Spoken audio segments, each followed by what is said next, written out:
قدیم زمانے میں ایک وسیع و عریض سلطنت تھی جس کا نام پراگ تھا، جہاں ہر طرف سکون اور امن تھا۔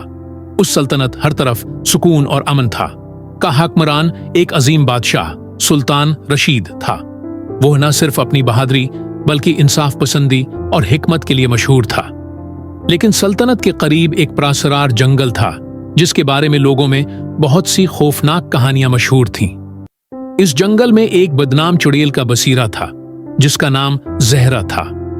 اس چڑیل کی طاقت اتنی زیادہ تھی کہ جو بھی شخص اس جنگل میں قدم رکھتا وہ کبھی واپس نہیں آتا تھا۔ زہرہ ایک قدیم اور خونخوار چڑیل تھی جس کے پاس جادو کی قوتیں تھیں۔ وہ ہر رات چاند ہوتا تھا کہ روشنی میں اپنی شکل بدل کر جنگل کے گرد و نواح کے گاؤں والوں کو اپنے جال میں پھانس لیتی تھی اور ان کے خون سے اپنی طاقت بڑھاتی تھی۔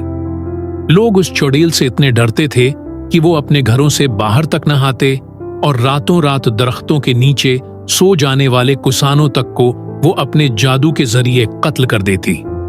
ایک دن سلطان رشید نے فیصلہ کیا کہ وہ اس چڑیل کا خاتمہ کرے گا تاکہ اس کے ظلم کا خاتمہ کیا جا سکے اور عوام میں سکون قائم کیا جا سکے۔ اس نے اپنے وزیروں سے مشورہ کیا اور کہا، میں اس جنگل میں جا کر زہرہ کا مقابلہ کروں گا۔ مجھے یقین ہے کہ جو بھی دہشت اور خوف کا سامنا کرتا ہے وہ اپنی طاقت سے ڈر کر کبھی جیت ہے نہیں سکتا۔ وزیروں نے بادشاہ کو روکا اور کہا، مولا، اس چڑیل کا سامنا کرنا خودکشی کے مترادف ہوگا۔ اس کی طاقت کے آگے ہم کچھ نہیں کر سکتے، اس سے بچنا ہی بہتر ہے۔ مگر سلطان رشید نے ان کی باتوں کو نظر انداز کیا اور اپنی فوج کے ہمراہ جنگل کی طرف روانہ ہو گیا۔ جنگل میں داخل ہوتے ہی ایک عجیب و غریب سرد ہوا چلنے لگی اور ہر طرف گہرے سائے پھیل گئے۔ بادشاہ نے اپنے سپہ سالار کو حکم دیا کہ وہ احتیاط سے آگے بڑھیں۔ جیسے ہی وہ جنگل کے اندر پہنچے، ان کے راستے میں ایک پراسرار آواز آئی، خوف تمہاری تقدیر ہے بادشاہ رشید، یہاں تمہاری موت چھپی ہوئی ہے۔ سلطان رشید نے اپنے دل میں پختہ ارادہ کیا اور کہا، میں خوف سے نہیں، سچائی سے لڑوں گا۔ جیسے ہی اس نے یہ کہا، اچانک سامنے ایک وحشی شکل میں زہرہ چڑیل نمودار ہوئی۔ اس کا چہرہ سیاہ اور آنکھیں خون کے رنگ میں رنگی ہوئی تھیں۔ اس کے دانت تیز چمک رہے تھے اور اس کے جسم سے خون کی بو آ رہی تھی۔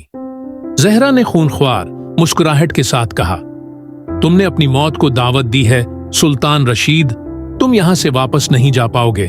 میں تمہاری روح کو ہمیشہ کے لیے اپنے قبضے میں لے لوں گی۔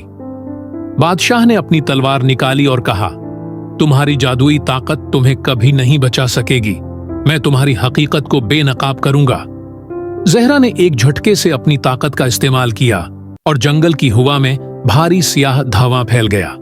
بادشاہ کی آنکھوں کے سامنے سب کچھ دھندلا ہو گیا اور اس کے سپاہی ایک ایک کر کے غائب ہونے لگے۔ چڑیل نے اپنے جادو سے سلطان رشید کو زمین پر گرا دیا اور وہ بے قابو ہو کر درد میں تڑپنے لگا۔ اب تمہاری تقدیر کا فیصلہ ہو چکا ہے سلطان رشید، زہرہ نے قہقہہ لگایا۔ لیکن اچانک بادشاہ نے اپنی طاقت کا آخری ذخیرہ اکٹھا کیا اور اپنی آنکھوں کو بند کر کے دل میں اللہ کا نام لیا۔ اس کے دل میں ایک نیا عزم پیدا ہوا اور اس کی تلوار کی دھار چمک اٹھی۔ بادشاہ کی تلوار سے ایک زوردار چمک نکلی اور زہرہ کی تمام جادوئی طاقت ایک لمحے میں ختم ہو گئی۔ زہرہ کا جسم لرزنے لگا اور اس کی شکل بدلنے لگی۔ اس کے اندر کی شیطانی طاقت ختم ہو گئی اور وہ ایک بے بس عورت بن کر زمین پر گر پڑی۔ اس نے آہستہ سے کہا، تم نے میری طاقت کو شکست دے دی سلطان رشید، لیکن یہ نہ بھولنا کہ تمہاری تقدیر تمہارے خوف سے کہیں زیادہ ہے۔